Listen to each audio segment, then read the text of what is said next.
Welcome you again on my YouTube channel SK English institute. जैसे कि आपको पता है आजकल हम टेंस पढ़ा रहे हैं और इससे पहले मेरा आपसे रिक्वेस्ट है कि यदि आप हमारे चैनल पर नए हैं तो हमारे चैनल को सब्सक्राइब कीजिए। अगर वीडियो आपको अच्छा लगे तो हर एक स्टूडेंट के पास शेयर ज़रूर कीजिए और अगर आप इस चैनल पर बने रहते हैं तो आपको ग्रामर के हर एक टॉपिक पे वीडियो आपको मिलेगा। Okay, let us talk about the tense. जैसे कि हम आज पढ़ेंगे पास्ट कंटिन्यूअस टेंस।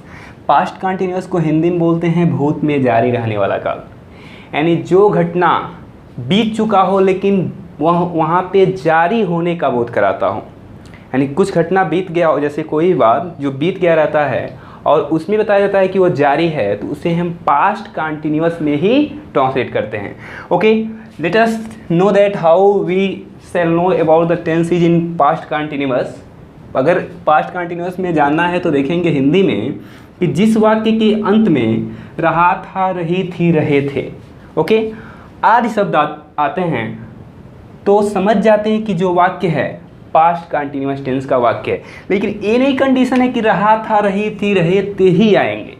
ओके, यानी पास्ट में ये बताया जाएगा कि वो घटना मतलब जो भी काम है अभी जारी है, तो समझ जाएंगे कि उसे हम पास्ट कंटिन्यूअस में ही ट्रांसलेट करेंगे। और जब टेंस जान जाते हैं कि हाँ ये जो टेंस है इस पास्ट कंटिन्यूअस है, तब बात आती है थोड़ा हम जान जाएं कि अनुवाद बनाने का नियम क्या होता है। तो नियम ये होता है कि ही, सी, इट, आई और सिंगुलर सब्जेक्ट के साथ। यहाँ पे जानने की बात यह है कि और हम जो टेंस पढ़ते हैं उसमें आई को प्लूरल माना जाता है, लेकिन पास्ट कंटिन्यूअस और प्रेजेंट कंटिन्यूअस में आई को सिंगुलर माना जाता है। तो प्रेजेंट कंटिन्यूअस में क्या करते हैं, आई के साथ एम लगा देते हैं, लेकिन यहाँ पे ही, सी, इट और आई और सिंगुलर सब्जेक्ट के साथ आई को हम सिंगुलर मानेंगे, यहाँ पे हेल्पिंग वर्ब वाज का प्रयोग करेंगे। ओके, उसके बाद से वी, यू, दे और प्लूरल सब्जेक्ट के साथ अगर सब्जेक्ट प्लूरल है तो हेल्पिंग वर्ब वेयर का प्रयोग करेंगे। टू कंडीशन रिमेंबर करना है, सिंगुलर में हेल्पिंग वर्ब वाज और प्लूरल में हेल्पिंग वर्ब वेयर का प्रयोग करना है और वर्ब फोर का प्रयोग करना है। जैसे कि वर्ब फोर का मतलब ये होता है कि वर्ब की फर्स्ट फॉर्म में आईएनजी जोड़ने से वर्ब फोर बन जाता है। और ये नोट करेंगे कि जो आईएनजी जोड़ने का नियम है, अगर आप हमारा पिछला वीडियो प्रेजेंट कंटिन्यूअस टेंस नहीं देखे हैं तो आप प्रेजेंट कंटिन्यूअस टेंस को देखिए, वहाँ पे हमने एक्सप्लेन किया है कि वर्ब में आईएनजी जोड़ने के नियम क्या होते हैं। Okay, let us talk about the rule. हम आते हैं अफर्मेटिव सेंटेंस के स्ट्रक्चर के ऊपर कि अगर पास्ट कंटिन्यूअस टेंस है, अगर अफर्मेटिव है तो उसका हम ट्रांसलेट के लिए क्या स्ट्रक्चर का मतलब यूज करें। सब्जेक्ट लिखेंगे, हेल्पिंग वर्ब वाज वेयर लगाएंगे, सिंगुलर में वाज, प्लूरल में वेयर, उसके बाद से verb four it means ING जोड़ेंगे वर्ब में, ऑब्जेक्ट लिखेंगे अदर। ओके, चलिए हम बात करते हैं। अगर एग्जाम्पल लिखते हैं, वह लड़का बाहर क्रिकेट खेल रहा था, तो ये दिमाग में रखेंगे कि रहा था, रही थी में से रहा था आया। और यहाँ पे ये जो हम बात बता रहे हैं पास्ट की बातें बता रहे हैं, यानी बात तो बीत गया है उसको बता रहे हैं, लेकिन ये बता रहे हैं कि जो लड़के का काम था उस समय जारी था। जब जारी होता है तो उसको हम कंटिन्यूअस में ट्रांसलेट करते हैं। इसमें देखेंगे अफर्मेटिव सेंटेंस है, क्यों? क्योंकि इसमें बात को एक्सेप्ट किया गया। जब इसमें नहीं सब जुड़ जाता तो ये निगेटिव हो जाता। ओके, तो अफर्मेटिव सबसे पहले सब्जेक्ट लिखेंगे। सब्जेक्ट क्या होता है? जिसके बारे में कुछ कहा जाए। किसके बारे में कहा गया? वह लड़का, कार्य करने वाला सब्जेक्ट होता है। वह लड़के का इंग्लिश होता है दैट बॉय। क्यों? क्योंकि वह के साथ कोई नाउन आता है तो वहाँ की इंग्लिश दैट लिख लेते हैं। अब ये सिंगुलर है तो हम लिखेंगे हेल्पिंग वर्ब वाज। अब हम वर्ब लिखेंगे, इसमें कौन सा काम हो रहा है? खेलने का, यही तो वर्ब है। और वर्ब में हमें आईएनजी जोड़ना है, प्लेइंग। अब क्या खेल रहा था? ये ऑब्जेक्ट काम करेगा। उसके बाद से आउटसाइड, फुल स्टॉप। एक और एग्जांपल लिखते हैं, मैं कल अपने विद्यालय जा रहा था। ओके, मैं कल अपने विद्यालय जा रहा था। विद्यालय जाने का काम जो कार्य था मेरा जारी था। अफर्मेटिव है, इसमें सबसे पहले सब्जेक्ट लिखेंगे आई। आई को इसमें सिंगुलर मानते हैं तो लिखेंगे वाज। आई वाज, वर्ब क्या है, गो, गो में आईएनजी जोड़ेंगे, गोइंग, कहाँ जा रहा था, टू, अपने विद्यालय, तो आई के साथ अपने की इंग्लिश होती है माई, और विद्यालय का क्या होता है, स्कूल, फुल स्टॉप। तो स्टूडेंट अब हम बात करेंगे नेगेटिव। तो स्टूडेंट लिखेंगे I was going to my school. अब कब की बात हो रही है, कल। अब बीते हुए कल की इंग्लिश क्या होती है, यस्टरडे, फुल स्टॉप। ओके, देखेंगे नेगेटिव सेंटेंस का एग्जाम्पल। राम और श्याम, राम और श्याम अपने विद्यालय में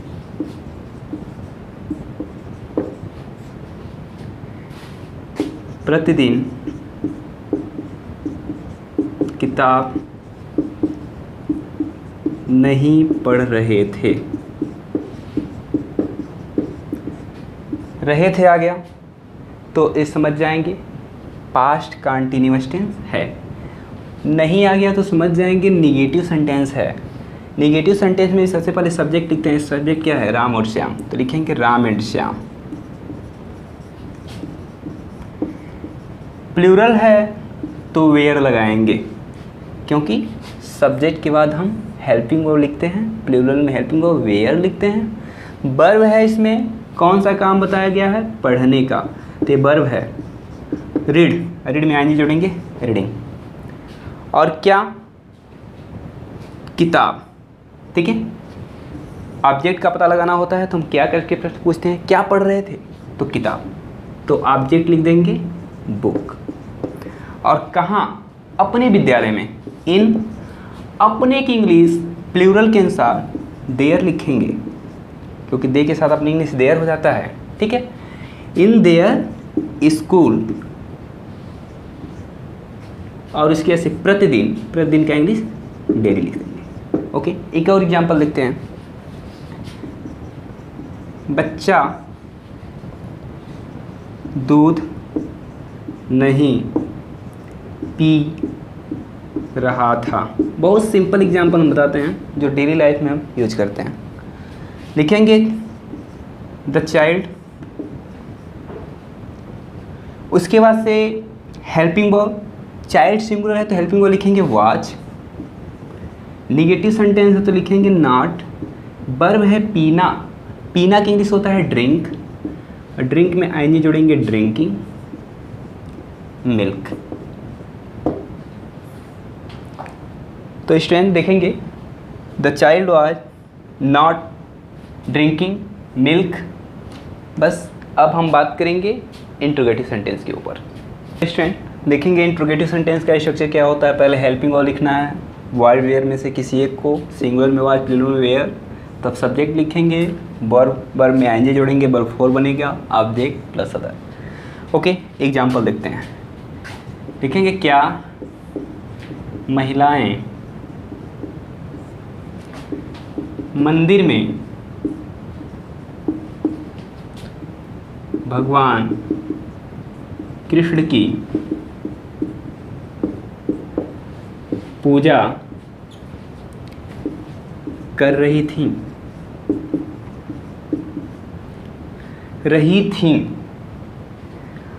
क्या शब्द पहले आया तो इंट्रोगेटिव सेंटेंस है, और रही थी आया तो पास्ट कंटीन्यूअस टेंस है। ओके, क्या शब्द आता है, क्या की इंग्लिश नहीं लिखते हैं, हेल्पिंग वर्ब लिखते हैं। और अगर सब्जेक्ट प्लूरल तो हेल्पिंग वर्ब वेयर लिखेंगे, सिंगुलर है तो वाई लिखेंगे। महिलाएं प्लूरल है। इंट्रोगेटिव सेंटेंस के ऊपर इंट्रोगेटिव सेंटेंस पर सबसे पहले हेल्पिंग वर्ब वाज वेयर लिखेंगे, सिंगुलर में वाज, प्लूरल में वेयर, तब सब्जेक्ट, तब वर्ब 4 का प्रयोग करेंगे, object plus other.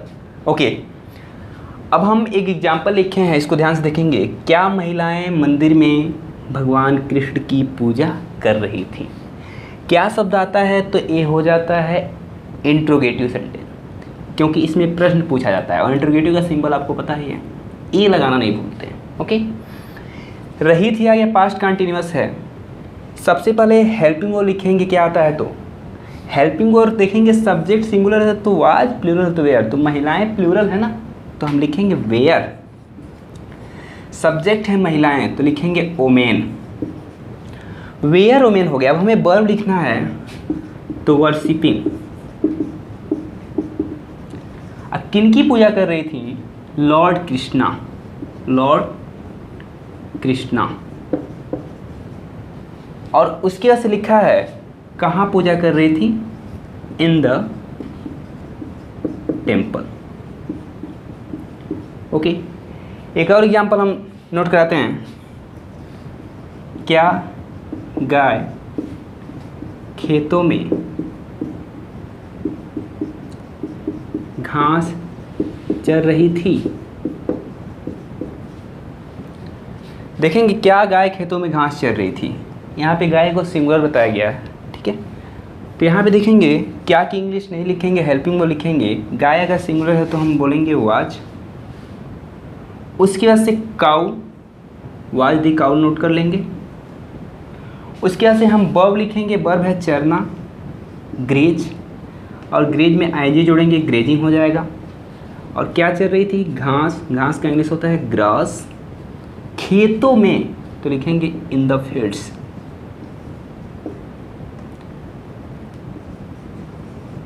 Question word लगाना नहीं भूलेंगे, अदरवाइज हमारा सेंटेंस होता है रॉन्ग हो जाता है। तो हम बात करते हैं इंट्रोगेटिव में WH टाइप वाले सेंटेंस को, ठीक है, सेंटेंस के ऊपर। और एक सेंटेंस होता है इंट्रोगेटिव प्लस निगेटिव, जिसमें क्या भी आता है, आई मीन प्रश्न भी पूछा जाता है और उसमें नहीं भी शब्द आता है, वो इंट्रोगेटिव प्लस निगेटिव सेंटेंस कहलाते हैं। अगर WH टाइप वाला सेंटेंस है तो वहाँ पे बीच में क्या, क्यों, कहाँ, कैसे आया होगा। तो उसमें पहले क्वेश्चन वर्ड जो क्या, क्यों, कब, कैसे, ETC वर्ड होते हैं, उसकी इंग्लिश सबसे पहले लिखने के बाद हेल्पिंग वो लिखते हैं। तब सब्जेक्ट अगर नहीं रहता है तो नॉट लगाते हैं, अदरवाइज इसको छोड़ के हम डायरेक्ट वर्ब 4 पे आते हैं, ऑब्जेक्ट प्लस अदर। यही रूल होता है। अब हम बात करते हैं एग्जाम्पल के ऊपर कि तुम कल कितनी किताबें खरीद रहे थे। पास्ट कंटिन्यूअस टेंस है। उसके बाद से हम देखेंगे कितनी किताबें। ओके, तो यहाँ पे कितनी किताबें, तो यहाँ पे प्रश्न पूछा जा रहा है और भी बोले हैं कि क्या, क्यों, कब, कहाँ, ये जो भी इंट्रोगेटिव वर्ड्स होते हैं वो आएंगे, उनकी इंग्लिश सबसे पहले लिख लेंगे। तो कितनी, एक और हम बहुत पहले हर एक वीडियो में बताते आते हैं, कितनी यानी हाउ मेनी, हाउ मच, या हुज मिस होता है किसका, या विच मिस होता है कौन सा। इन सब के साथ जो नाउन आता है उनकी इंग्लिश हम एक साथ लिख लेते हैं। तो यहाँ पे लिखेंगे कितनी किताबें, किताबें को हम गिन सकते हैं तो लिखेंगे हाउ मेनी बुक्स। अभी देखेंगे, ये नहीं देखेंगे कि ए प्लूरल है तो इसके अनुसार अब हेल्पिंग वर्ड चूज करें। एक क्वेश्चन वर्ड तो हो गया ना, अब हमें हेल्पिंग वर्ड लगाना है। तो हमें देखेंगे सब्जेक्ट अगर प्लूरल है हेल्पिंग वर्ड वेयर लिखेंगे, अगर ये सिंगुलर है तो वाई लिख देंगे। तो ये तुम, यहाँ पे सब्जेक्ट प्लूरल है तो लिखेंगे were. How many books were, तब सब्जेक्ट यू। वर्ब है खरीदना, बाई में आएंगे जोड़ेंगे बाइंग। और कल की इंग्लिश होती है स्टडी, बीते हुए कल की इंग्लिश स्टडी। इसके एग्जाम्पल हम देखेंगे कि जैसे वह कौन सा गीत गा रहा था। कौन सा, अभी बताया कि कौन सा के साथ यानी विच के साथ जो नाउन आएगा उसकी इंग्लिश हम एक साथ लिखेंगे। तो लिखेंगे कौन सा गीत, तो विच सॉन्ग। ये हो गया क्वेश्चन वर्ड। अब हमें लिखना है हेल्पिंग वर्ड, तो वह के अनुसार हेल्पिंग वर्ड क्या होना चाहिए, वाज। सब्जेक्ट लिखेंगे ही, क्योंकि किसी मेल की बात हो रही है। Which song was he. अब वर्ब लिखेंगे, क्योंकि सब्जेक्ट के बाद हमें वर्ब लिखना है, तो वर्ब इसमें क्या है, गाना, सिंग। और सिंग में आईनी जोड़ेंगे, सिंगिंग, और क्वेश्चन वर्ड लगा देंगे। अब हम बात करते हैं इंट्रोगेटिव प्लस नेगेटिव वाले एग्जाम्पल के ऊपर कि वह हमारी सहायता क्यों नहीं कर रहा था,